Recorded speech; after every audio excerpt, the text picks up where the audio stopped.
હું કરણ કાયસ્થ આર્યનાયક હાઈસ્કૂલ સરીખુરદ ધોરણ 11 સાયન્સ રસાયણ વિજ્ઞાન ચેપ્ટર નંબર 2 પરમાણુનું બંધારણ. તો આજે આપણે કેટલાક દાખલા જોવાના છે, જે દાખલા મોસ્ટ આઈએમપી છે. બરાબર, તો એ બરાબર ધ્યાન આપજો અને એને ગણજો. ચાલો આપણે લઈએ છીએ ઉદાહરણનો દાખલો 2.7. એમાં આપણને આપ્યું છે કે 100 વોટનો એક ગોળો 400 નેનોમીટર તરંગ લંબાઈના એક વણી પ્રકાશનું ઉત્સર્જન કરે છે. શું છે? 100 વોટનો એક ગોળો એનર્જી આપણને આપી છે. બરાબર, તરંગ લંબાઈ કેટલી આપી છે? 400 નેનોમીટર. તો પ્રકાશનું ઉત્સર્જન કરે છે. તો પ્રતિ સેકન્ડ ઉત્સર્જિત થયેલા ફોટોનની સંખ્યા, એટલે પ્રતિ સેકન્ડ કેટલા ફોટોન, કેટલો પ્રકાશ ઉત્પન્ન થાય છે પ્રતિ સેકન્ડ, આપણને ટોટલ એનર્જી આપણને આપી દીધી છે. બરાબર, ચલો પહેલા તો જે આપી દીધું છે આપણે લખવાની કોશિશ કરીએ. એના પરથી વિચારીએ કે કયું સૂત્ર લખી શકાય. ચાલો તો તમે જોઈ શકો છો, સૌપ્રથમ તો પહેલા તો 100 વોટનો ગોળો આપ્યો છે. 100 વોટ, 100 વોટનો ગોળો આપ્યો છે. વોટ એટલે આપણે ઇંગ્લિશમાં લખ્યું છે, આ ગુજરાતીમાં છે. ઓકે, ચાલો તો 1 વોટ બરાબર કેટલા થાય? તો 1 વોટ બરાબર 1 જૂલ પર સેકન્ડ. આ મગજમાં રાખજો, 1 વોટ બરાબર 1 જૂલ પર સેકન્ડ. સમજ પડે છે? 1 વોટ બરાબર 1 જૂલ પર સેકન્ડ. આ રીતે ક્લિયર? ચાલો તો 100 વોટ બરાબર શું થાય? 100 જૂલ પર સેકન્ડ. ક્લિયર? ચાલો તો આ વસ્તુ આપણને આપેલી હતી. આ એક તમારે ધ્યાનમાં રાખવાનું છે, એ તમને કામ આવશે. બરાબર, ચાલો પછી તરંગ લંબાઈ આપણને આપી છે, લખી દઈએ તરંગ લંબાઈ. તરંગ લંબાઈ લેમ્બડા બરાબર કેટલી આપી છે? 400 નેનોમીટર. તો નેનોમીટર ને આપણે મીટરમાં ફેરવીએ છીએ દર વખતે, તે રીતે ફેરવી દઈએ. ચાલો તો 400 × 10⁻⁹ મીટર, 10 ની ઓછા 9 ઘાત મીટર. ચાલો તરંગ લંબાઈ બી આપણી કમ્પ્લીટ થઈ ગઈ. ક્લિયર? ચાલો હવે તરંગ લંબાઈ છે અને અહીંયા એનર્જી, પ્રકાશ તો એનર્જી, આપણે જે 100 વોટ એટલે શું કહેવાય? આને એનર્જી કહેવાય. વોટ એટલે શું કહેવાય? શક્તિ. એનર્જી, એનર્જી એટલે E. બરાબર ને? E. એનર્જી એટલે શું કહેવાય? E કહેવાય. હવે E અને લેમ્બડાનો સંબંધ કયો છે? E સાથે લેમ્બડાનો સંબંધ કયો છે? તો યાદ કરો, આપણી પાસે એક સૂત્ર હતું, E = h nu. બરાબર, અને nu બરાબર આપણને ખબર છે c/લેમ્બડા. જો સૂત્ર યાદ કરો, આપણે ચેપ્ટર આખું ભણી ગયા છે. તો E = h nu. તો nu બરાબર શું થાય? c/લેમ્બડા. તો E = hc/લેમ્બડા. ચાલો હવે આમાં જો કે આપણે એનર્જી મળી શકે છે એક ફોટોન માટે, આપણે પહેલા તો શોધી કોશિશ કરીશું. તો h છે આપણી પાસે, c પણ આપણી પાસે છે, હું તમને યાદ કરાવું છું, અને લેમ્બડા તો આપણી પાસે છે. જો હવે એમણે શું કીધું છે? ફોટોનની સંખ્યા ગણવા કીધી છે, પ્રતિ સેકન્ડ ફોટોનની સંખ્યા. બરાબર, તો એનર્જી જે આપણે E છે, તો આપણે એક ફોટોનની એનર્જી તો ગણી કરીએ. એક ફોટોનની એનર્જી આ સૂત્ર પરથી મળી જાય. જો આપણે શું લખીએ કે એક ફોટોનની એનર્જી E બરાબર hc/લેમ્બડા. ક્લિયર થયું? ચાલો કિંમત મૂકો. ચલો h ની કિંમત મેં તમને યાદ કરાવી દઉં છું. પ્લાન્ક અચળાંક 6.626 × 10⁻34 જૂલ * સેકન્ડ. આ આપણો પ્લાન્ક અચળાંક. c બરાબર પ્રકાશનો વેગ 3 × 10⁸ મીટર પર સેકન્ડ. બરાબર, લેમ્બડા તો આપણે જાણીએ જ છીએ. ચલો કિંમત મૂકો સિમ્પલ. 6.626 × 10⁻34 જૂલ * સેકન્ડ * 3 × 10⁸ મીટર પર સેકન્ડ. ઉપર h અને c આવી ગયા. ચાલો છેદમાં શું છે? લેમ્બડા. 400 × 10⁻⁹ મીટર. ચાલો હવે પહેલા તો આપણે જોઈ લો કે આ સૂત્ર જે આપણા એકમ છે શું છે? જૂલ * સેકન્ડ છે * મીટર પર સેકન્ડ, એટલે સેકન્ડ ઇન્વર્સ છે, છેદમાં મીટર છે. તો આપણે જો એને સોલ્વ કરીએ, ધ્યાન આપજો, તો metre metre cancel, second second inverse cancel, તો શું બચે? ખાલી જૂલ બચશે આપણી પાસે. અહીંયા શું બચવાનું છે? જૂલ બચશે. બાકીનું બધું કેન્સલ આઉટ થઈ જશે. આપણે આ રીતે સોલ્વ કરી દેવાનો એકમ. ક્લિયર થાય છે? ચાલો, એટલે કોઈને એમ ના થવું જોઈએ કે ડાયરેક્ટ જૂલ ક્યાંથી આવે, આન્સર ક્યાં છે, કેવો આવવાનો? આપણો જૂલમાં આવવાનો. બરાબર? ચાલો, હવે ઘાતને સોલ્વ કરો. 10⁻⁹ છે નીચે અને ઉપર કેટલી છે? 10⁻34 into 10⁸ છે. ચલો ઘાતને સોલ્વ કરીએ તો 9 ઉપર જાય એટલે પ્લસ 9 એટલે 8 ને 9 17 એટલે ઉપર કેટલા છે? 17 into 10⁻34. આ પહેલું સ્ટેપ. અને બીજું સ્ટેપ આના પરથી આ આવે -34 એવું ને એવું. આ ઉપર જાય એટલે 17 તો કેટલા બચે? તો 10⁻17. ખબર પડે કે? તો ઘાત ડિરેક્ટલી લખીએ તો ખબર પડવી જોઈએ તમને. ઘાત સોલ્વ કરતા આવે તમને આવડવું જોઈએ. તો આપણી પાસે કેટલા બચશે? ઇન્ટુ 10⁻17. હવે દીકરા આપણે શક્તિમાન તો નથી, આ તો કેલ્ક્યુલેટર પર જ કરવું પડશે. બરાબર ને? ચાલો, તો 6.626 આ એક પદ. પછી આપણી પાસે શું છે? 3 × 3 = અને ભાગ્યા 400. ચાલો, કેટલા આવે છે? બધાનો મારો જેવો આવે છે આન્સર જો 0.04969. આટલો આન્સર આવવો જોઈએ. ક્લિયર? ચાલો, હવે આપણે એને પોઈન્ટ કાપી લઈએ. એક પોઈન્ટમાં આન્સર લઈ આવીએ તો શું થઈ જશે? જો હવે અહીંયા આપણી પાસે 0.04 છે, તો આ પોઈન્ટને હું આગળ ખસેડું તો 1 અને 2 એટલે 4.9 લખું, 4.96 લખું તો 2 પોઈન્ટ ખસેડ્યા એટલે આપણે અહીંયા 2 ઉમેરીશું એટલે કેટલા થાય? 10⁻19 જૂલ. બધા નીચેથી લખીએ વ્યવસ્થિત. 4.96 into 10⁻19 જૂલ. કેવી રીતના સોલ્વ કર્યું ખબર પડે કે? આ ઈ શેના માટે? એક ફોટોનની ઊર્જા ઈ બરાબર કેટલી મળી ગઈ આપણને? આ મળી. ક્લિયર થાય છે વસ્તુ? બહુ સિમ્પલ હતું. આપણે જે આપેલું છે લખ્યું એના પરથી આપણે એક ફોટોનની ઊર્જા શોધી કાઢી. ચાલો, એક ફોટોનની ઊર્જા મળી તો હવે આપણે પદ માની શકીએ કે આટલી ઊર્જા એ જો એક ફોટોન, આ સંખ્યા છે, આપણે સંખ્યા જ શોધવાની છે ને, તો આટલી ઊર્જા એ એક ફોટોન હોય તો આપણને ટોટલ એનર્જી કેટલી આપી છે? 100 જૂલ પર સેકન્ડ આપી. તો 100 જૂલ એ કેટલી? બરાબર? તો જો પદ કેવી રીતે મનાય આગળ જોઈએ કે 4.96 into 10⁻19 જૂલ એ કેટલા છે આપણા? એક ફોટોનની ઊર્જા. એક ફોટોનની ઊર્જા એક છે, એક ફોટોનની ઊર્જા. બરાબર? આ તો મારી પાસે કેટલો છે? 100 જૂલ પર સેકન્ડ છે એનર્જી. આટલી ઊર્જા ને આટલી ઊર્જા. બરાબર? તો ફોટોનની સંખ્યા કેટલી? આપણે બહુ સિમ્પલ શું થાય? 100 જૂલ પર second into 1 divide by 4.96 into 10⁻19 joule. બરાબર? ચલો, જૂલ પર સેકન્ડ છે એટલે સેકન્ડ ઉપર જવાનું, જૂલ જૂલ કેન્સલ થાય.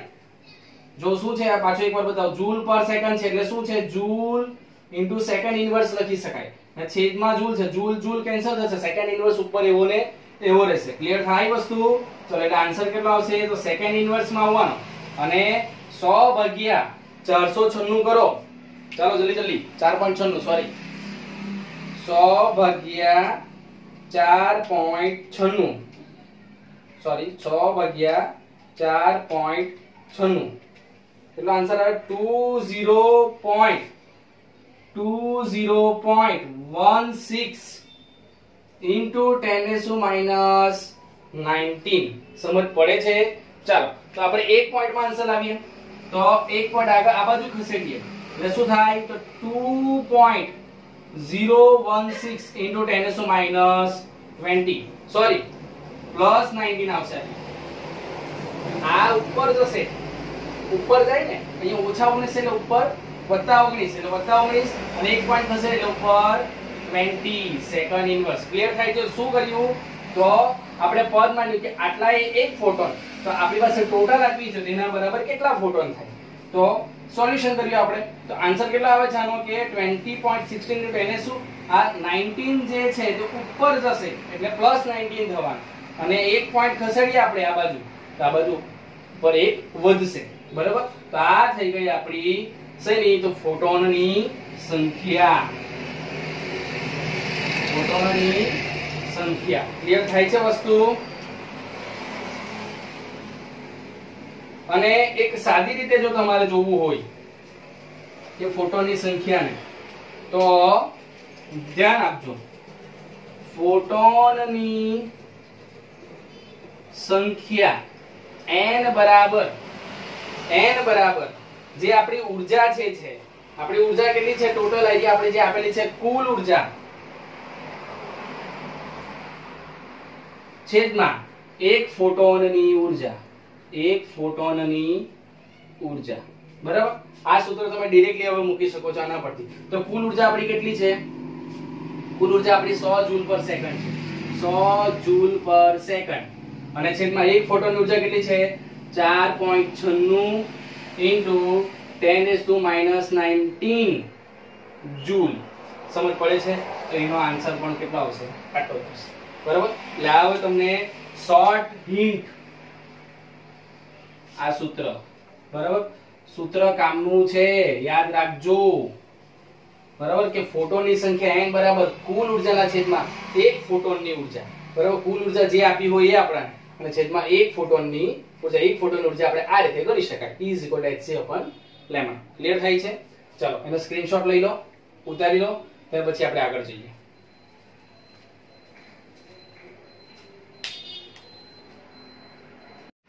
ચાલો લખાઈ ગયું? તો એના જેવો જ આપણે એક બીજો દાખલો ગણીએ. બરાબર. એટલે તમને વધારે ક્લેરિફાય થઈ જાય. ફોટોનની સંખ્યા વાળો દીધો છે. ચાલો. એક પ્રકાશ કે જેની તરંગ લંબાઈ 4000 પિકોમીટર છે. જોજો 4000 પિકોમીટર અને 1 જૂલ ઊર્જા પૂરી પાડે છે. એટલે કુલ ઊર્જા આપણને પહેલા દાખલામાં 100 વોટ આપી હતી કુલ ઊર્જા. તો અહીંયા આપણને એ વોટને આપણે જૂલ પર સેકન્ડમાં ફેરવી હતી. આ જૂલ પર જ આપણને આપેલી છે. ક્લિયર થાય છે? તો ફોટોની સંખ્યા ગણવાની છે. તો પહેલા તો આપણે જે આપેલું છે એ લખી દઈએ. ચલો તરંગ લંબાઈ આપણને આપી છે. તરંગ લંબાઈ તમે પણ હવે સાથે લખતા રહો, તમને સમજ પડી ગઈ છે આઈ થિંક. લેમ્બડા બરાબર 4000 પિકોમીટર. ચાલો તો 1 પિકોમીટર બરાબર કેટલા? 1 પિકોમીટર બરાબર 10⁻⁻12 મીટર. આ કન્વર્ઝન આપણને ખબર હોવું જોઈએ અને ઘણી વખત આવી ગયું છે. બરાબર.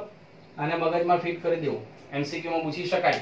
ચાલો તો આપણે અહીંયા ફેરવીએ તો 4000 * 10⁻12 મીટર. લેમ્બડા મળી ગયો આપણને. ક્લિયર? ચાલો સાથે લખતા રહો તમે. એનર્જી આપણને કુલ ઊર્જા એનર્જી કેટલી છે આપણી પાસે? E બરાબર કેટલી છે? 1 જૂલ. ક્લિયર? ચાલો હવે ફોટોનની સંખ્યા ગણવા કીધી છે.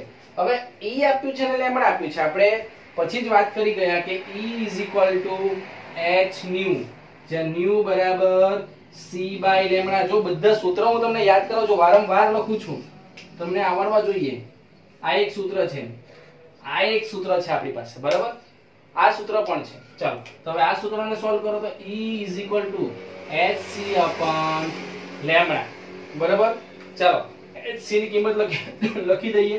h બરાબર 6.626 * 10⁻34 જૂલ * સેકન્ડ. ચાલો c બરાબર કેટલા છે? તો 3 * 10⁸ મીટર પર સેકન્ડ. અને આ ઇન્ટુ સેકન્ડ છે ને આ ભાગ્યા છે. બરાબર. તો લેમ્બડા તો આપણી પાસે છે જ. આ ગણી કાઢ્યો છે દાખલો એટલે આપણે ફટાફટ જઈએ છે. સેમ દાખલો ગણ્યો છે અત્યારે. ચાલો હવે આપણે એક ફોટોનની ઊર્જા પહેલા ગણી કાઢીએ. એક ફોટોનની ઊર્જા ધ્યાન આપજો. બરાબર. એક ફોટોનની ઊર્જા E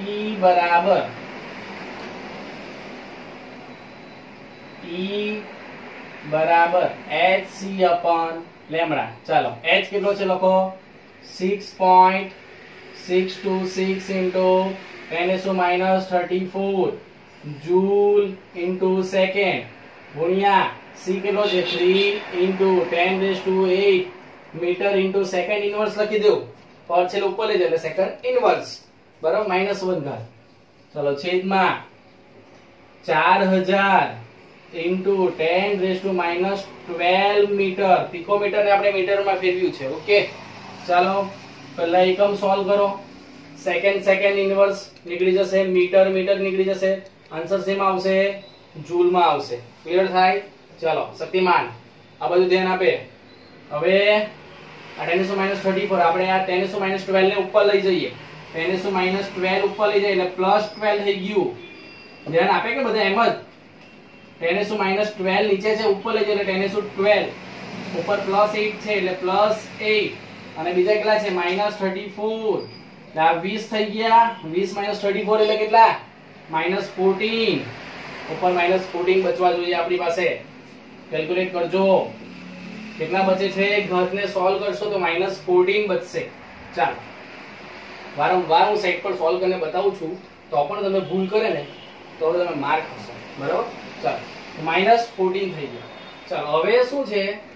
તો હવે કઈ નહીં, હવે આપણે શક્તિમાન નથી એટલે આપણે આને કેલ્ક્યુલેટર પર કેલ્ક્યુલેટ કરવું પડશે. ચાલો તો આપણી પાસે કઈ કિંમત બચી છે? તો 6.626 × 3 = જે આવે એ ભાગ્યા 4000. કેટલા મળે છે આપણને? તો મારા જેવો આન્સર આવવો જોઈએ બધાનો 0.00496 અને નજીક આન્સર જોઈએ આપણને. ક્લિયર? ચાલો હવે શું કરીએ આપણે? તો આ એક પોઈન્ટમાં આન્સર લાવવાની કોશિશ કરીએ. તો 1 2 અને 3 4.96. હવે 3 આ બાજુ ખસેડીએ આપણે જમણી બાજુ, આજે ઉપર ઉમેરાશે. કેટલા? તો 1 2 અને 3 ખસેડીએ. બરાબર? 4 પોઈન્ટ આવે ને તો 1 2 અને 3 તો 14 પર એટલે -17 જૂલ. સમજ પડે છે? 10⁻17 3 આપણે ઉપર ઉમેરી દઈશું. તો આ શું થઈ ગયું? E એક ફોટોનની એનર્જી. એક ફોટોનની એનર્જી કેટલી છે આપણી પાસે? 4.96 × 10⁻17 જૂલ. ક્લિયર? ચાલો આ એક ફોટોન માટે શું થઈ ગયું? હવે ડિરેક્ટલી પછી મેં પદ માંડીને બતાવ્યું, તો હવે ડિરેક્ટલી આપણે લખી શકાય કે ફોટોનની સંખ્યા કેપિટલ N શું છે? કેપિટલ N બરાબર શું થાય? કુલ ઊર્જા ના છેદમાં એક ફોટોનની ઊર્જા. ક્લિયર થાય છે? ચાલો કુલ ઊર્જા કેટલી છે આપણી પાસે? કુલ ઊર્જા 1 જૂલ આપણને આપેલી છે. 1 જૂલ ના છેદમાં એક ફોટોન માટે આપણે કેટલી શોધી? 4.96 × 10⁻17 જૂલ. ચલો સંખ્યા છે આપણો જૂલ કેન્સલ આઉટ થાય છે. અહીંયા કેટલા બચશે આપણી પાસે? 1 ભાગ્યા આપણે પહેલા તો × 10⁻17 આ ઉપર જાય ને એટલે +17 એ લખી દેવાનું એટલે ભૂલ ન પડે. ચાલો 1 ભાગ્યા 4.96 કેટલો આન્સર આવે છે? 0.2016. કેટલો આન્સર આવે છે? 0.2016. ચાલો હવે આપણે એક પોઈન્ટમાં લાવીએ એટલે 2.0 એક ખસાડું છું. એક પોઈન્ટ ઉપર ઘાત આપણી પ્લસમાં છે એટલે એ ઓછી થશે એટલે 2.01 × 10⁻16. આ શું આવી ગયો આપણો? n. એટલે આપણે ફોટોનની સંખ્યા n બરાબર કેટલી મળી આપણને? 2.01 × 10⁻6. આ છે આપણી ફોટોનની ઊર્જા. સમજ પડે છે? તો આ ડિરેક્ટલી તમે આ સૂત્રનો ઉપયોગ કરીને પણ ગણી શકાય છે. અને આપણે જો સાદી રીતે ગણવું હોય, સૂત્ર કદાચ કોઈ દિવસ યાદ ન આવે એવું થઈ શકે, તો સાદી રીતે કઈ રીતે ગણી શકાય? તો આ રીતે. બીજી રીતે એટલે તો આપણી પાસે એનર્જી 4.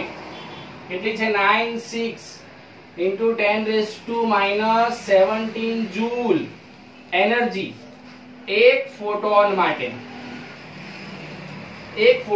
આટલી એનર્જી એક ફોટોન માટે છે. એનર્જી છે ઊર્જા જૂલ. આપણે ઊર્જા લખી દીધું, પાછું કોઈ સૂત્ર સાથે ગણી લેશે. ઊર્જા એક ફોટોન માટે છે.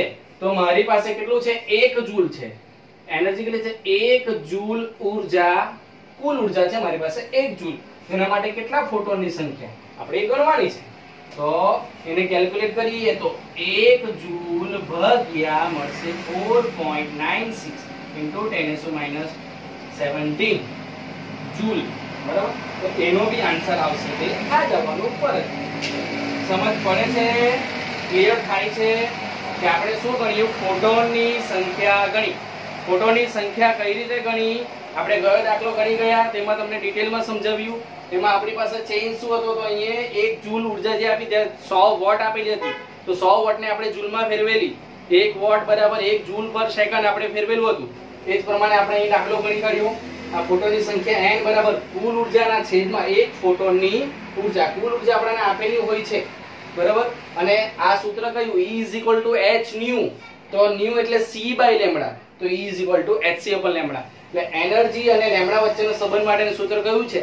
તો E = hc upon લેમ્બડા. હવે કેટલીક વખત કેવું હોય છે, કેટલાક દાખલા એવા હોય છે કે તમને એનર્જી માત્ર ગણવા કીધી, ઊર્જા ગણવા કીધી હોય, તમને અહીં શું આપ્યું હોય? તો તમને પ્રકાશની ગતિ લેમ્બડા અને પ્લાન્ક અચળાંક તો ખબર જ છે આપણાને. તો લેમ્બડા તમને આપ્યું હોય તો તમે એનર્જી ગણી શકો. બરાબર? આ રીતે તરંગ લંબાઈ ગણવા કીધી હોય, તરંગ લંબાઈ જો ગણવા કીધી હોય અને એનર્જી આપી દીધી હોય તો તમે તરંગ લંબાઈ પણ શોધી શકો. એટલે આ જ સમીકરણમાં તમને ટ્વિસ્ટ કરીને પૂછી શકાય. આપણે એની પ્રેક્ટિસ કરતા રહેવાનું. ચાલો આનો સ્ક્રીનશોટ લઈ લો. બરાબર? ઉતારી લો, પછી આપણે આગળ જઈએ.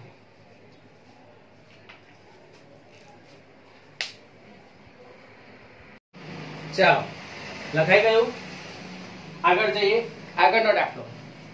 ચલો દાખલાની રકમ જોઈએ. પહેલા તો આપણે 0.1 કિલોગ્રામ દળ છે ધરાવતો દડો જેનો વેગ આપણને આપ્યો છે 10 મીટર પર સેકન્ડ અથવા તો 10 * મીટર સેકન્ડ ઇન્વર્સ છે.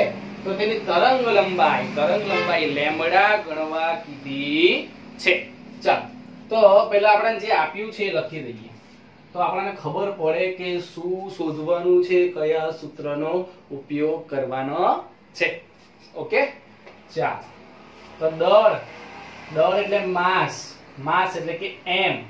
બરાબર? આપણે એ રીતે ગુજરાતીમાં જરાક લખીએ તો તમને વધારે ક્લિયર થાય કે દળ કાઉસમાં m = 0.1 કિલોગ્રામ.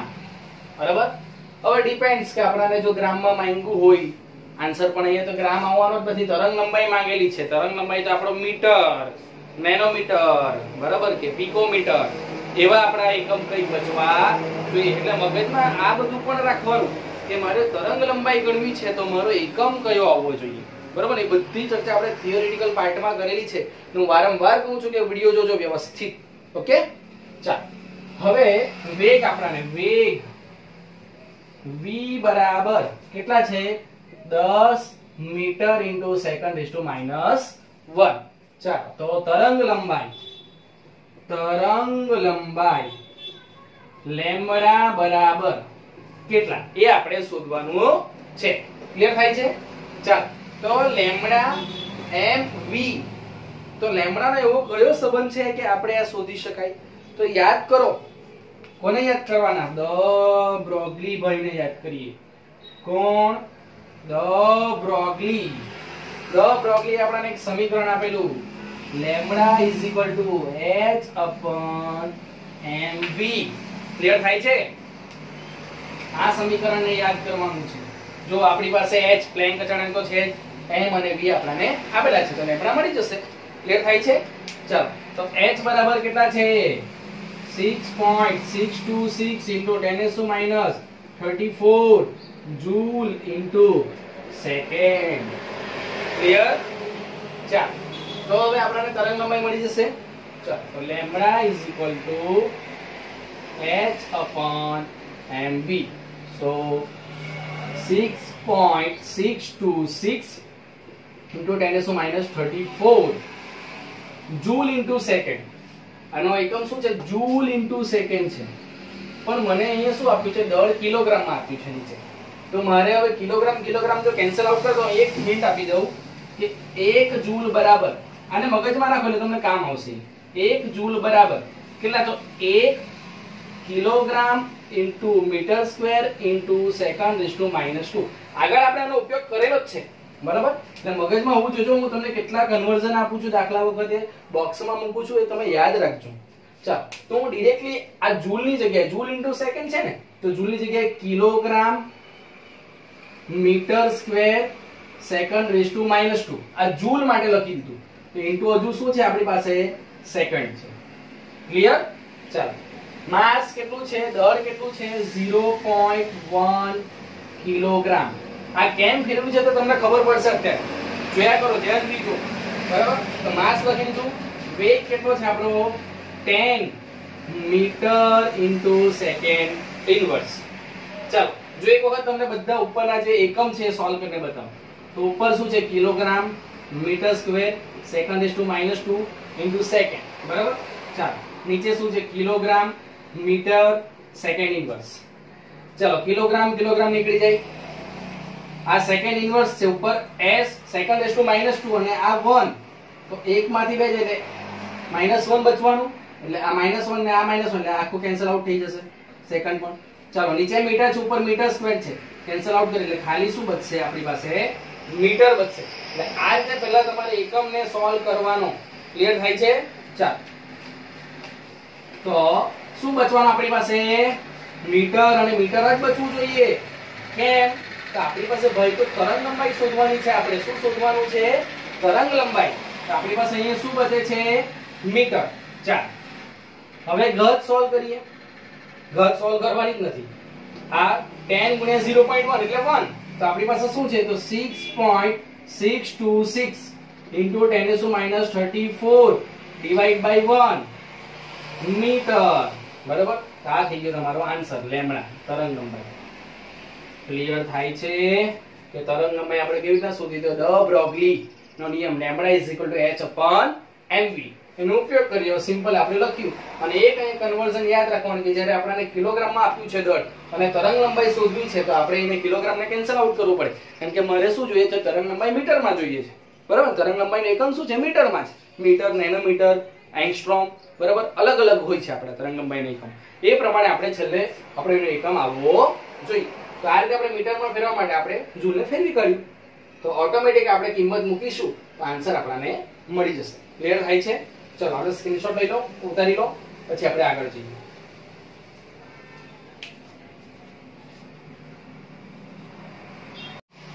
ચાલો, લખાઈ ગયું. તો એના જેવો જ એક બીજો દાખલો ગણીએ એટલે તમને વધારે ડિફાઇન થશે. ચાલો, તો આપણી પાસે શું છે? 2.05 × 10⁷ મીટર પર સેકન્ડ ના વેગથી ઘૂમતા ઇલેક્ટ્રોનની તરંગ લંબાઈ શોધવા કીધી છે. પર્ટિક્યુલર કોના માટે શોધવા કીધું છે? આપણાને ઇલેક્ટ્રોન માટે શોધવા કીધું છે. ચલો, બહુ સિમ્પલ. આપણે પહેલા શું કરીએ છીએ? જે આપણને આપ્યું હોય એ લખી દઈએ છીએ. વેગ આપણને આપ્યો છે. શું આપ્યું છે? વેગ આપ્યો છે. વેગ v બરાબર કેટલા છે? 2.05 × 10⁷ મીટર ઇન્ટુ સેકન્ડ ઇનવર્સ. ચલો, આ વસ્તુ આપણી પાસે છે. ઇલેક્ટ્રોનની તરંગ લંબાઈ લેમ્બડા આપણને શોધવા કીધી છે. કોની? તો ઇલેક્ટ્રોનની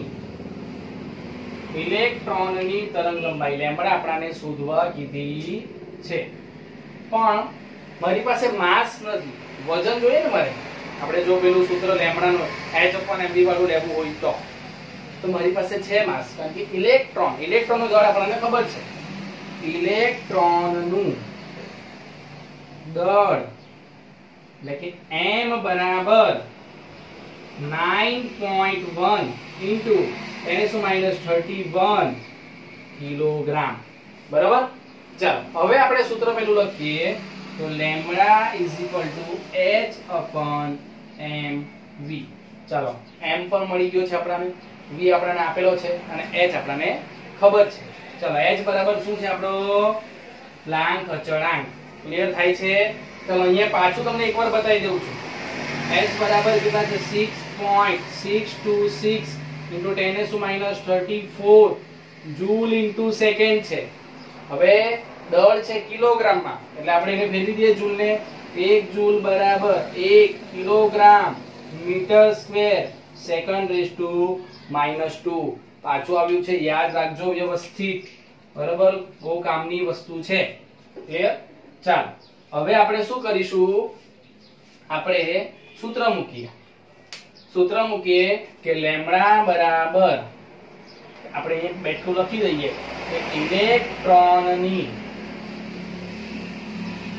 તરંગ લંબાઈ લેમ્બડા બરાબર h/mv. ચાલો h કેટલા છે આપણી પાસે, લેમ્બડા બરાબર h/mv એટલે h કેટલા છે આપણી પાસે 6.626 into 10⁻34. ચલો જૂલ ને આપણે આ રીતે લખી દઈએ kilogram metre square second raise to -2 અને જે સેકન્ડ જે છે એ તો લખવાનો જ, બરાબર? ચાલો થઈ ગયું આટલું. હવે માસ કેટલું છે આપણી પાસે, ઇલેક્ટ્રોન દળ આપણી પાસે છે કેટલું 9.1 into 10⁻31 કિલોગ્રામ. ક્લિયર? ચાલો અને આપણાને જે વેગ આપણાને આપ્યો છે એ કેટલો છે, તો વેગ છે 2.05 into 10⁻7 metre into second inverse. એકમ સોલ્વ કરીએ. ચાલો એકમ સોલ્વ કરતા એને બહાર કાઢી લેવાના, પહેલા જોઈ લેવાનું kilogram metre square second raise to -2 second.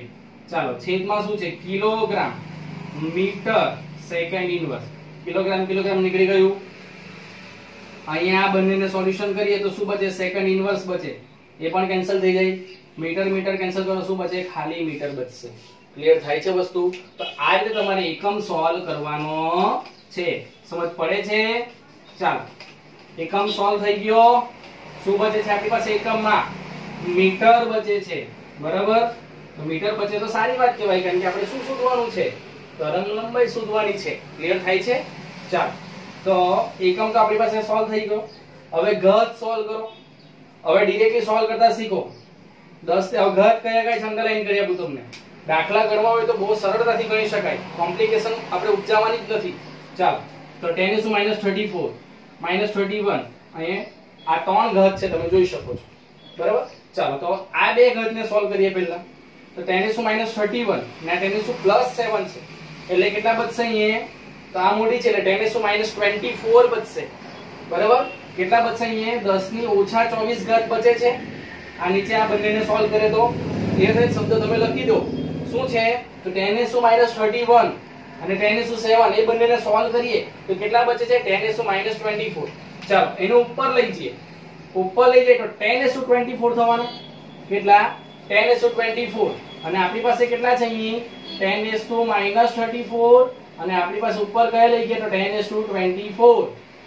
આપણે આટલા લઈ ગયા છે ઉપર. તો આ બંનેમાં હવે જુઓ તો 24 પ્લસ છે કે 34 માઈનસ છે, તો કેટલા બચશે, ઉપર 10 બચશે. એટલે અહીંયા આન્સર આવવો જોઈએ ઇન્ટુ 10⁻10.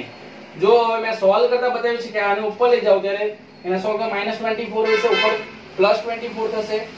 અહીંયા -24 છે, ઉપર જાય તો +24 અને આની સાથે સોલ્વ કરો તો -10 બચે છે ઘાત, બરાબર? ઘાતને આ રીતે સોલ્વ કરવાનું. ચલો હવે પદ કયા છે, આ એક પદ, આ બીજું અને આ ત્રીજું પદ. ચલો શક્તિમાન સોલ્વ કરીએ ને. 6.626 બરાબર ભાગ્યા 9.1 ભાગ્યા 2.05. આન્સર તમારો આવે છે 0.3551. ક્લિયર થાય છે? 0.3551. ચલો એને સોલ્વ કરો. એક પોઈન્ટમાં આન્સર લાવો તો 3.55 ઇન્ટુ, હવે પોઈન્ટ ને આ બાજુ ખસેડ્યો જમણી બાજુ એટલે કે અહીં વધશે 10⁻11 મીટર. શું આવી ગયું? લેમ્બડા, તરંગ લંબાઈ. ક્લિયર થાય છે વસ્તુ કઈ રીતના ગણાય છે? તો આને બોક્સમાં મૂકી દો. એટલે વ્યવસ્થિત એક્ઝામમાં આ બધી વસ્તુ લખવાની તો તમારા માર્ક્સ મળી જશે. ક્લિયર થાય છે? ચાલો, તો આ થઈ ગયું દ બ્રોગલી. આ કોના પરથી આવેલું? તો દ બ્રોગલી પરથી આપણે વાત કરી ગયા છે. તો આપણે આ તરંગ લંબાઈની વાત કરી. શું શોધ્યું આપણે અત્યારે? તરંગ લંબાઈ શોધી. હવે કેટલીક વખત કેટલાક દાખલા કેવા હોય છે કે એમાં તરંગ લંબાઈ આપ્યો, ધારો કે તો માસ ગણવા કીધું હોય, માસ નહીં આપ્યું હોય. અને આ તો ઇલેક્ટ્રોન નું માસ આપણને ખબર છે. કોઈ એવો કણ આપ્યો કે એનો માસ ન ખબર હોય તો આપણને વેગ આપ્યો હોય, તરંગ લંબાઈ આપી હોય તો આપણે માસ ગણી શકાય, અથવા તો માસ અને તરંગ લંબાઈ આપી હોય તો આપણે વેગ ગણી શકાય. બરોબર? તો આ જ દ બ્રોગલીનો ઉપયોગ કરીને તમને જો વેગ, માસ, તરંગ લંબાઈ આવી બે ત્રણ વસ્તુ જો તમને મગજમાં આવતી હોય અથવા તો દાખલામાં આપી હોય તો તમે આ સૂત્રનો ઉપયોગ કરીને એને ટ્વિસ્ટ કરીને પૂછી શકાય છે. બરોબર? તો તમારે એને વ્યવસ્થિત ધ્યાનમાં રાખવાનું કે તરંગ લંબાઈ છે લેમ્બડા છે, પછી મને કોઈ વેગ આપ્યો છે, દળ શોધવા કીધું છે, તો મગજમાં આવી જવું છે કે દ બ્રોગલી. ક્લિયર થાય છે? ચાલો, વેરી ગુડ. તો આ દાખલો છે એનો સ્ક્રીનશોટ લઈ લો, એને ઉતારી લો. બરાબર? ત્યાર પછી આપણે આગળનો દાખલો ગણીશું.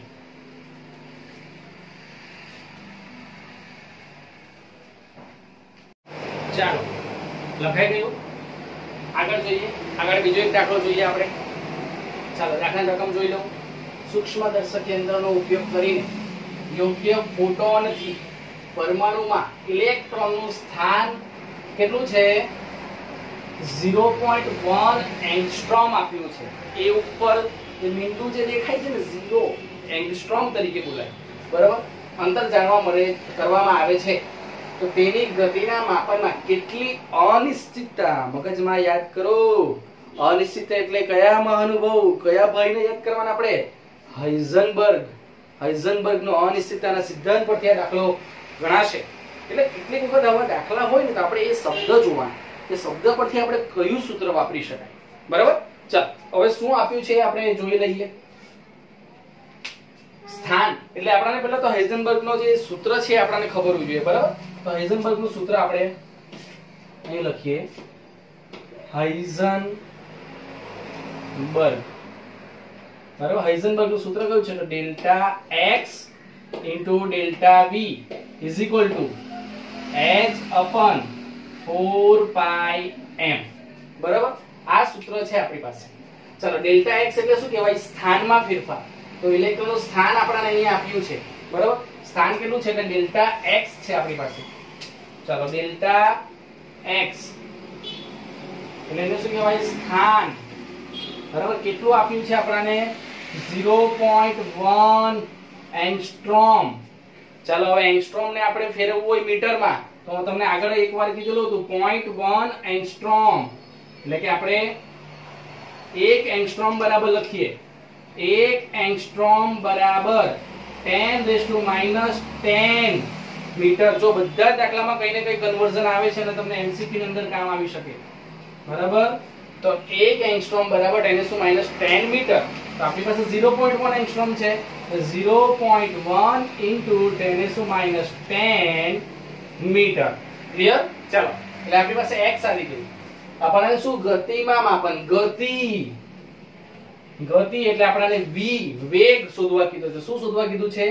v વેગ શોધવા કીધો છે. આપણી પાસે આ છે. બરાબર? ચલો, h તો આપણી પાસે પ્લાન્ક અચળાંક હોય છે, લખી દઈએ. h બરાબર 6.626 into 10⁻34 જૂલ into સેકન્ડ. ચાલો, પાઈ આપણી પાસે હોય છે. m એટલે માસ. દળ કશે દેખાતું નથી પણ કોનું? ઇલેક્ટ્રોનનું સ્થાન છે. મગજમાં રાખજો, ઇલેક્ટ્રોન વિશે વાત કરે છે. ઇલેક્ટ્રોનનો દળ તો આપણને ખબર છે. બરાબર? ચાલો, તો ઇલેક્ટ્રોનનું દળ બરાબર શું? તો 9.1 into 10⁻31 કિલોગ્રામ. આ બધું મેં તમને થિયોરેટિકલ પાર્ટમાં વ્યવસ્થિત કરાવેલું છે અને ઘણી વખત કીધું કે એક્ઝામ્પલમાં કામ આવશે. આખું ચેપ્ટર તમે વ્યવસ્થિત વાંચશો તો જ મજા આવે. બરાબર? કેટલાક લોકો કેવું હોય કે સર ઇમ્પોર્ટન્ટ આપો, આ જ ઇમ્પોર્ટન્ટ હોય તો આ જ વાંચીશું. એમાં મજા. સાયન્સ ભણવાનું છે આપણે, સાયન્સને સમજવાનું છે. તો રમતા રમતા ભણો કે પેલું જો તમે થિયરી વ્યવસ્થિત જો વાંચેલી હોય, જો હાઇઝનબર્ગ બરાબર સમજેલા હોય તો ઈઝીલી તમને આવડી જશે. સમજ પડે છે? ચાલો, તો ઇલેક્ટ્રોનનો દળ કિલોગ્રામમાં. જો હવે કિલોગ્રામ નીચે આવવાનો છે, ઉપર આપણો પ્લેઇંગ અચાનક છે એટલે આપણે જૂલને ફેરવી જ કરીએ પહેલેથી. તો આપણને ખબર છે કે 1 જૂલ બરાબર 1 kilogram metre square second raise to -2. જો કન્વર્ઝન વારંવાર આવે છે અને હું વારંવાર લાલ બોક્સમાં મૂકું છું, બરાબર. ચાલ, ઓકે. તો આપણે x આપણી પાસે આવી ગયો છે, v શોધવાનો છે. આપણે શું શોધવાનું છે? આ ડેલ્ટા v, બરાબર. સ્થાન, ગતિમાં માપન, ગતિ એ શોધવાની છે, બરાબર. તો h છે 4πm. ઓકે, બધી વસ્તુ હવે આપણી પાસે અવેલેબલ છે. ચાલો કેલ્ક્યુલેટ કરીએ. તો ડેલ્ટા v બરાબર h/4πm into delta x. Clear? ચાલો હવે કિંમતો મૂકીએ આપણે. h ની કિંમત 6.626 ઇન્ટુ 10⁻34. ચાલો જૂલ ને ફેરવી કાઢીએ એટલે kilogram metre square second raise to -2 into second. Clear? ચાલો 4 ઇન્ટુ 3.14 ઇન્ટુ પાઈ ની કિંમત મૂકી દીધી.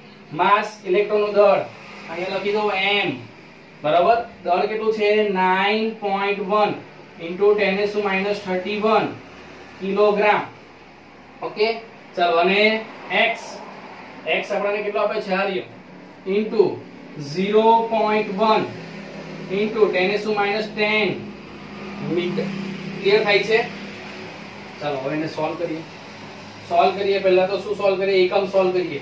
ચલો એકમ બધામાં અહીંયા દર્શાવું છું, પછી હું રબ કરી નાખીશ એટલે જોઈ લેજો વ્યવસ્થિત. તમે પણ લખી લેજો. કિલોગ્રામ ઉપર છે, metre square second raise to -2 અને સેકન્ડ એટલે આપણે ડાયરેક્ટ સેકન્ડ ઇન્વર્સ લખીએ. હવે ઘણી વખત થઈ ગયું છે એટલે આ ઉપર સેકન્ડ ઇન્વર્સ. ઓકે, સોલ્વ થઈ ગયું. ચાલો હવે અહીંયા કયું છે? તો કિલોગ્રામ ને શું છે? તો મીટર છે. ચલો કિલોગ્રામ કેન્સલ આઉટ, મીટર પર મીટર એટલે ઉપર મીટર બચ્યું ને સેકન્ડ ઇન્વર્સ એટલે શું બચે છે આપણી પાસે? તમે સોલ્વ કરશો ને તો શું બચે છે? મીટર ઇન્ટુ સેકન્ડ ઇન્વર્સ એટલે કે મીટર પર સેકન્ડ, બરાબર. ચાલો હવે ઘાત સોલ્વ કરીએ. ઘાત ક્યાં દેખાય છે? તો એક ઘાત આ રહી આપણી, બરાબર. એક ઘાત અહીંયા છે અને એક ઘાત અહીંયા છે. ક્લિયર? ચાલો આ બે ઘાતને મિક્સ કરીએ. 10⁻31 અને 10⁻10 કરો કેલ્ક્યુલેશન એટલે કેટલા આવશે? 10⁻41 10⁻41. હવે એને ઉપર લઈ જઈએ તો 10⁻+41 થશે. 10⁻+41 ઉપર આવી ગયા. લખતા રહેજો તમે. ચલો 10⁻+41 અને -34 છે એટલે કેટલા બચે? 7 બચશે, +7. જો તમે સોલ્વ કરશો ને એટલે કેટલા આવશે? ઇન્ટુ 10⁻7. આને આપણે સોલ્વ કરીએ -31 -10 એટલે -41. -41 ઉપર લઈ જાઓ +41 અને એ -34 છે, બરાબર. +41 માંથી -34 જાય કેટલા બચે? 7 બચે. 10⁻7. Okay, clear? ચાલો શક્તિમાન ગણવું પડશે ને.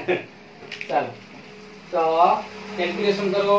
6.626 okay divide by 4 divide by 3.14 divide by 9.1 divide by 0.1.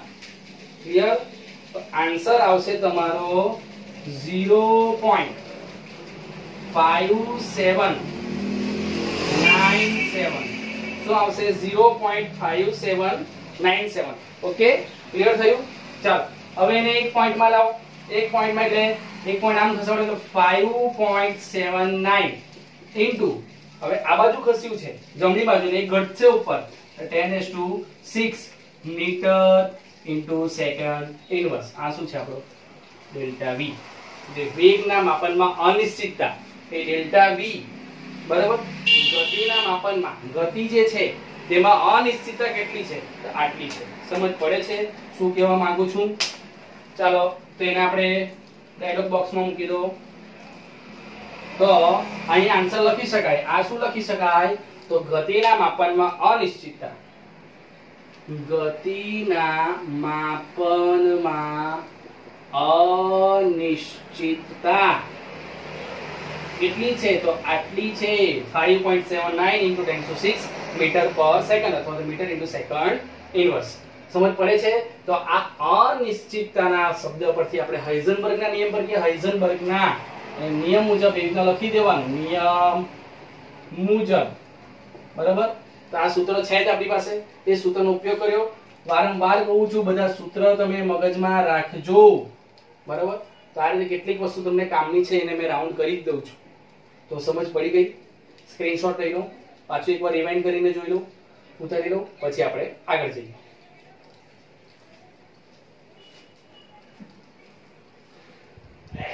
ચાલો, ગણાઈ ગયું. આગળ આપણે બે દાખલા જોવાના છે, પેરેલલ જોઈશું. થોડા સહેલા છે, શોર્ટમાં પતી જાય છે, આપણે રકમ દર્શાવી દીધી છે, બરાબર. એટલે બહુ સમય બગડશે નહીં, બરાબર.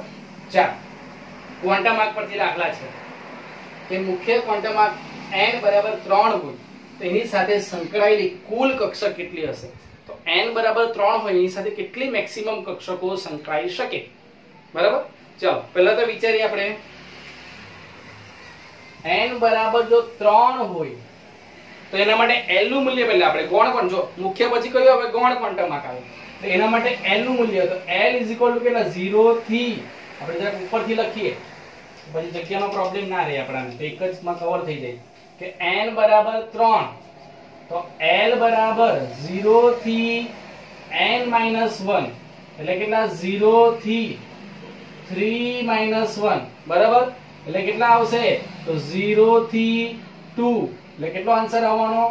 l બરાબર 0 1 2. સમજ પડે છે? ચાલો, એટલે n બરાબર 3 માટે l બરાબર 0 1 2.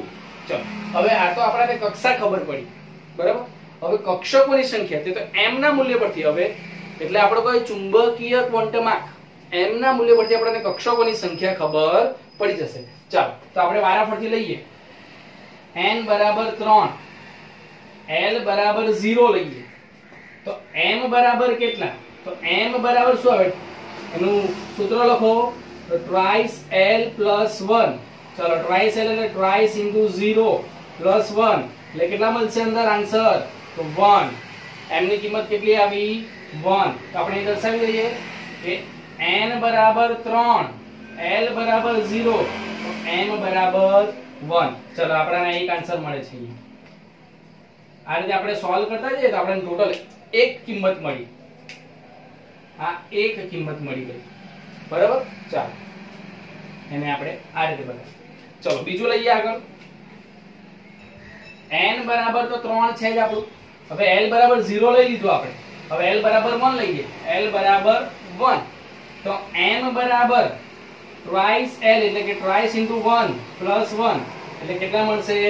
2 * 2 = 3 એટલે m બરાબર કેટલા? 3. એટલે n બરાબર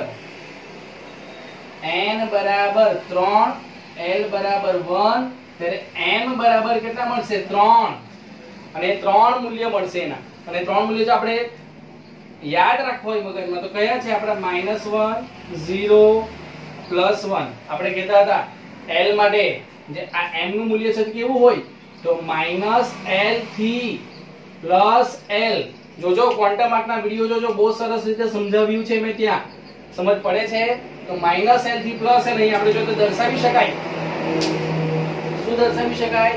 તો -l થી +l. બરાબર, ક્લિયર થાય છે? ચાલો, તો આ એક વસ્તુ આપણને મળી ગઈ અહીંયા. ચાલો, તો આ બીજું ખબર એટલે l ના બીજા મૂલ્ય માટે આપણે કેલ્ક્યુલેટ કરી નાખ્યું. ચાલો, હવે હજુ છે આપણી પાસે n બરાબર 3 તો l બરાબર હજુ 2 બાકી છે ને આપણી પાસે. તો l બરાબર 2. ચાલો, તો m બરાબર શું થાય? twice l એટલે twice into 2 plus 1 કેટલા મળશે? 5 મળશે. ચાલો, ત્રીજું મળી ગયું n બરાબર 3 l બરાબર 2 તો m બરાબર 5 અને એ 5 એટલે -l થી +l લેવો હોય તો 2 એટલે -2 -1 0 +1 +2 l માટે -l થી +l. સમજ પડે છે? તો આપણે આ d કક્ષા હશે, આ p કક્ષા હશે અને આ જે આપણું છે તે આ 1 એક જ છે એટલે s કક્ષા હશે, બરાબર. એ પણ આપણે આન્સર આપી શકાય આના પર, એ માંગ્યું નથી પણ મેં તમને જણાવ્યું, બરાબર. તો આ છે આપણું ત્રીજું. ચાલો, 3 એ 3 કિંમત કમ્પ્લીટ થઈ ગઈ. 1 2 3 કમ્પ્લીટ થઈ ગઈ. આ 1 આ 2 અને આ 3. ચલો, m ના મૂલ્ય ગણો. કક્ષકોની સંખ્યા જોઈએ ને આપણે તો m બરાબર 1 3 અને 5 એટલે 5 ને 3 8 ને 1 9. તો આમ અહીં કક્ષકોની કુલ સંખ્યા 9 છે. કેટલી છે? તો 9 છે. બરાબર. 5 ને 3 8 ને 1 9. અને જો શોર્ટ માં શોધવી હોય તો બીજી રીતે કક્ષકોની કુલ સંખ્યા બરાબર n સ્ક્વેર. શું છે સૂત્ર? n square. તો n બરાબર કેટલા છે? 3 છે. એટલે 3 નો વર્ગ એટલે કેટલું મળશે? 9. ડાયરેક્ટલી મળી ગયો ને. તમને એમ કે આટલી બધી કથા કેમ કરે? તો દીકરા જરૂરી છે. આના પરથી તમને કક્ષા પણ ખબર પડે અને એક્ચ્યુઅલમાં કેલ્ક્યુલેટ કરતા આવડે કે કઈ રીતે કેલ્ક્યુલેટ કરી શકે. બહુ સિમ્પલ હતું પણ મેં તમને ડિટેલમાં બતાવી દીધું. બરાબર. ચાલો તો આ સૂત્ર પણ તમે યાદ રાખજો. જો વારંવાર કહું છું મેં કે હું બોક્સમાં મૂકું છું બધી વસ્તુ. અહીંયા શું કર્યું? પાછો એકવાર ધીરેથી શાંતિથી સમજ્યું કે n બરાબર 3 માટે l ના કેટલા મૂલ્ય મળવાના? 0 1 અને 2. બરાબર. આપણે એના જે સૂત્ર 0 થી n - 1 પરથી આપણે સોલ્વ કર્યું. બરાબર. ચાલો તો હવે n બરાબર 3 માટે l બરાબર પહેલું મૂલ્ય લે 0. તો m બરાબર કેટલા મળશે? 2 * 0 ડાયરેક્ટ કેન્સલ આઉટ એટલે એક જ બચ્યો. m બરાબર 1. ઓકે. તો m બરાબર 1 એટલે આપણી એક જ વેલ્યુ છે. ક્લિયર થાય છે? ચલો તો l ની 0 થી 0 એટલે 0 થી 0 0 જ કહેવાય. એમાં કઈ આપણે આ રીતે લખી નહીં શકાય -n થી +n. -0 થી +0 નહીં લખી શકાય. બરાબર. ચાલો એ જ રીતે n બરાબર 3. હવે l બરાબર કેટલા? 1 અને m બરાબર કેલ્ક્યુલેટ કરીએ તો કેટલા આવશે? 3 આવશે. એના સૂત્ર પરથી કે ટ્વાઇસ l + 1 પરથી એ જ રીતે આપણે કેલ્ક્યુલેટ કર્યું અને આન્સર આવે છે 9. ક્લિયર? ચલો આ લખી કરજો. આપણે બીજો સાથે ગણિત લઈએ છીએ પછી સાથે ઉતારી લો તમે. ચાલો SPDF સંકેતોનો ઉપયોગ કરીને નીચેના ક્વોન્ટમાર્ક દર્શાવતી કક્ષકોનું વર્ણન કરો. બરાબર. કક્ષકોનું વર્ણન કરો છે કે કઈ કક્ષકો છે આપણે એટલે કે SPDF આના પરથી આપણે દર્શાવવાનું છે. બરાબર. તો આપણને n અને l ના મૂલ્ય આપ્યા છે અને કક્ષકોનું વર્ણન કરવાનું છે. તો આપણે આન્સર લખીએ. આન્સર ચાલો હવે આપણને કયા મૂલ્ય આપ્યા છે? તો n નું મૂલ્ય આપ્યું છે. બરાબર. અહીં l નું મૂલ્ય આપ્યું છે અને કક્ષકો કઈ છે તે આપણે શોધવાનું છે. બરાબર. ચાલો તો a માટે કયું આપ્યું છે? આપણે લખીએ. a માટે n બરાબર 2 આપ્યા છે. l બરાબર 1 આપ્યું છે. એટલે આપણે એ લખી દઈએ. ચલો b માં આપણી પાસે શું છે? b n બરાબર 4 આપ્યા છે અને l બરાબર 0. c n બરાબર 5 અને l બરાબર 3 અને d માં n બરાબર 3 આપ્યા છે આપણને અને l બરાબર 2. રકમમાં જે આપ્યું છે એ જ આપણે લખ્યું છે. ચલો ક્લિયર? આ રીતે આપણે કોષ્ટક બનાવીએ. ચાલો હવે આપણે કક્ષકો કઈ છે તે જોઈએ. ચલો પહેલા તો તમને એટલું ખબર હોય છે કે કક્ષકો હોય તો આગળ આપણે પહેલા એ લખી જ દેવાનું. આમાં શું છે? 2. ચલો આને બી આપણે આ રીતે છૂટું પાડી દઈએ. ચાલો તમે પણ મારી સાથે કરતા જાવ. ચાલો હવે આપણે શું કર્યું? આ રીતે પહેલા આપણે મુખ્ય જે આપણો ક્વોન્ટમાર્ક છે એ લખી જ દઈએ. 4 5 અને 3. ચાલો હવે n નું મૂલ્ય 2 l બરાબર 1 હોય. યાદ કરો l બરાબર 0 1 2 3 4. તો આપણી કક્ષક કઈ છે? કક્ષક એ કઈ છે? તો s p d f. પછી આગળ જઈએ g એ પ્રમાણે આવશે. બરાબર. તો આપણે કઈ દેવાની છે? તો 0 માં s તો અહીં તો 1 છે તો અહીં કઈ આવશે? p આવશે. ચાલો 0 માં કઈ આવશે? s. જો 2 1 તો 2p થઈ ગયું. 4 0 0 માં s આવશે તો 4s થઈ. ચાલો 5 3 3 એટલે f આવશે. બહુ સિમ્પલ. 3 2 તો 3 તો લખી દીધા આપણે મુખ્ય ક્વોન્ટમાર્ક અને 2 એટલે શું આવશે? d આવશે. b d. તો આનો ઉપયોગ તમને આપણે અહીંયા સુધી અત્યારે તમે યાદ રાખો 0 1 2 3. આ તમને મદદ કરશે. આ l નું મૂલ્ય છે. l નું મૂલ્ય અને કક્ષક છે તે કઈ છે? તો ભાઈ SPDF. ક્લિયર? તો આ રીતે તમે સોલ્વ કરી શકો. કક્ષક હોય છે 2 1 હોય તો 2p હોય. એ પ્રમાણે તમે સોલ્વ કરી શકો. સમજ પડે છે? બહુ સિમ્પલ છે. એક વખત વ્યવસ્થિત તમે જોવો વિડિયો એને સોલ્વ કરવાની કોશિશ કરો અને નહીં સમજ પડે તો પાછો એને રિવાઇન્ડ કરો. ઓકે. ચલો આને ઉતારી લો પછી આપણે જઈશું આગળ. ઓકે. Thank you.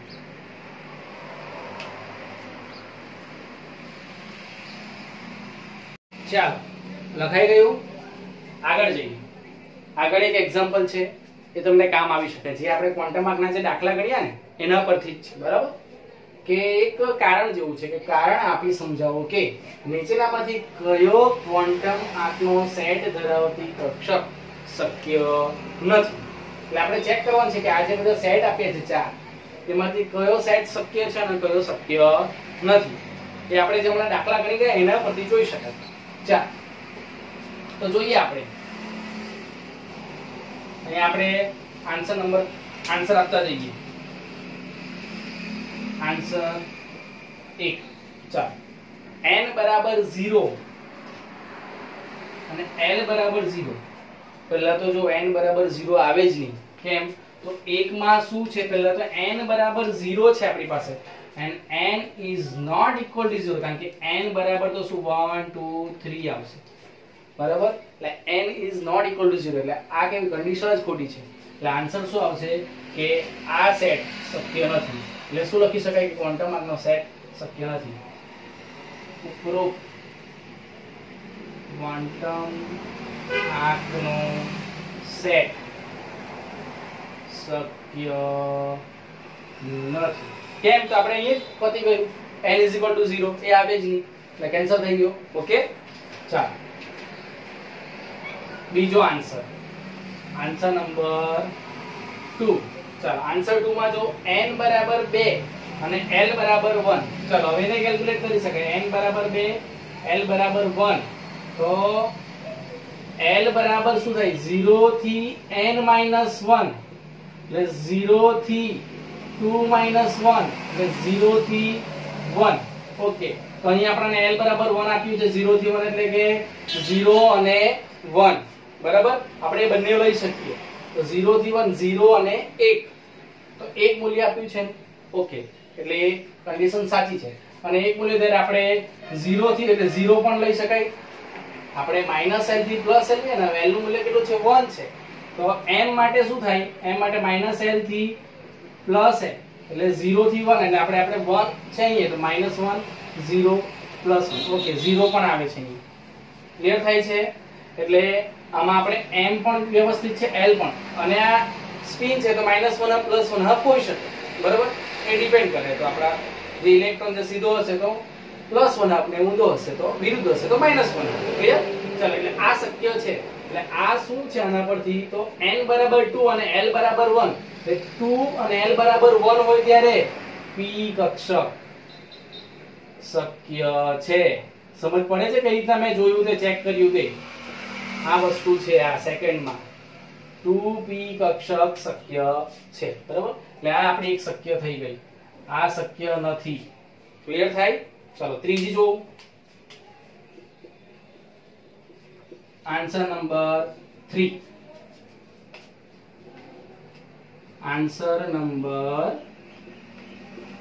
3. ચાલો ત્રીજામાં શું છે આપણી પાસે? n બરાબર 3, l બરાબર 1, ml. હવે આપણે પહેલા તો આના પરથી જ ગણી લઈએ. ચલો n બરાબર 3 છે અને l બરાબર 1 છે. તો l બરાબર શું છે? 0 થી n - 1. હવે ડાયરેક્ટલી ગણીએ તો 3 - 1 એટલે 0 થી 2. l બરાબર શું મળશે? 0 થી 2, બરાબર? ચાલો 0 થી 2 મળી ગયું આપણને. એટલે l બરાબર આપણને કેટલો આપ્યો છે? 1 આપ્યો છે, બરાબર? એટલે 0 થી 2 એટલે કયા આવશે? તો 0 1 2. ક્લિયર થાય? અને 0 થી 1 એટલે 0 1, બે મૂલ્ય. તો બેમાંથી એક મૂલ્ય છે આપણી પાસે. અહીંયા જો 0 1 2, તો આપણી પાસે 1 છે l બરાબર. ઓકે, હવે m ના મૂલ્ય તો આના માટે -l થી પ્લસ, એટલે કે m બરાબર -l થી પ્લસ l, તો -1 0 +1 છે. ઓકે, 0 છે 0 છે મૂલ્ય. ઓકે, એ પણ ઓકે. +1 હાફ સ્પિન તો +1 હાફ -1 હાફ હોઈ શકે. ચાલો, એટલે 3 1, n બરાબર 3, l બરાબર 1. કઈ કક્ષક શક્ય છે? 3 અને 3, અને l એટલે કે p. 3p કક્ષક શક્ય છે. એટલે પહેલા આ બધી કન્ડિશન ચેક કરવાની, બરાબર? એટલે આપણને અહીં આન્સર શું મળે કે આના માટે 3p કક્ષક શક્ય છે. શેના પરથી? તો આના પરથી. ક્લિયર થાય છે? આપણે ઓલરેડી બધું જોઈ ગયા છે, ખાલી ચેક કરી છે કઈ શક્ય છે કઈ શક્ય નથી. ચાલ ચોથી જોઈએ. આન્સર 4. ચાલ n બરાબર 3, અને l બરાબર 3 આપ્યું છે.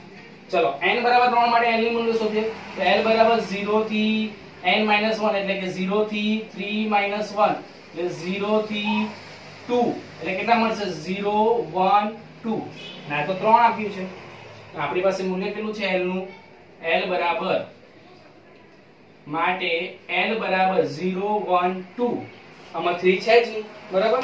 એટલે આને કારણે શક્ય નથી આ, બરાબર? l બરાબર 3 એટલે અહીં ઉપરોક્ત ક્વોન્ટમ આંકનો સેટ શક્ય નથી. સમજ પડે છે? આ 3 છે l બરાબર, પણ આપણી પાસે તો 3 છે ને, 0 1 અને 2, એટલે એ રેન્જમાં જ નથી, એટલે શક્ય નથી. ઓકે, ચાલો. એટલે શું થયું કે આપણું આ ત્રીજું પણ શક્ય આવ્યું, આ શક્ય નથી. તો આ રીતે તમને ક્વોન્ટમ આંકના સેટ આપેલા હોય તો આપણે જે દાખલા ગણ્યા છે એ દાખલાનો ઉપયોગ કરીને, એ કોન્સેપ્ટનો ઉપયોગ કરીને આપણે આ રીતે એ કયો સેટ શક્ય છે, કઈ કક્ષક શક્ય છે, અશક્ય છે, આપણે કહીએ 2p કક્ષક શક્ય છે, અહીંયા આપણે 3p કક્ષક શક્ય છે. હવે 2p અને 3p કઈ રીતે આવે એ આપણે અગાઉનો દાખલો જોઈ ગયા છે. સમજ પડે છે? તો આ